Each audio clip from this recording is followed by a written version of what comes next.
Lousame ten deseñado un programa do máis variado para este entroido.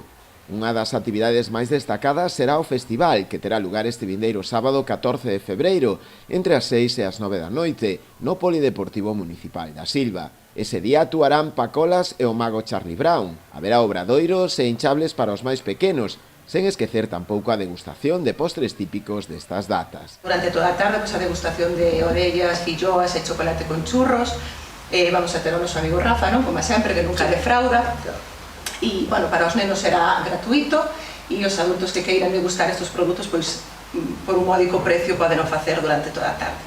Tamén vamos a ter, como sempre, obradoiros para que os nenos pois fagan as súas actividades e as súas manualidades e se divirtan, e sobre todo tamén vamos a ter hinchables, que é un dos platos fuertes do noso festival. Básicamente o cambio máis importante é volver outra vez a retomar o sábado, ¿no? E decidir centralizar todas as actividades en ese día e despois recuperar outra vez o que son o desfile de disfraces, que vai ser unha categoría única e que terá como premio un sorteo no que poden participar toda a xente que desfile ese día.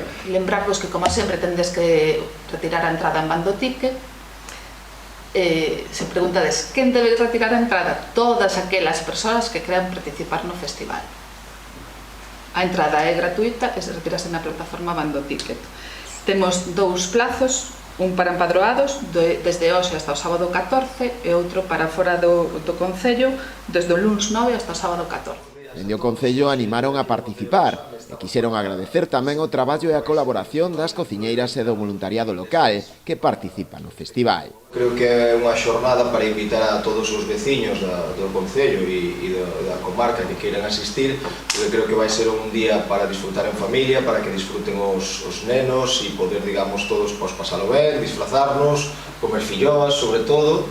E, bueno, sabemos que temos además unha colaboración que desde o Departamento de Cultura e toda a xente que ven a colaborar ese día e veciños, e sobre todo as veciñas que fan as filloas e demais, que desde logo fan que sea unha tarde moi agradable para todos e que ao final pois no pabellón polideportivo pois disfrutemos dunha xornada de carnaval que desde logo non ten nada que envexar o que pode haber noutros concellos da contorna.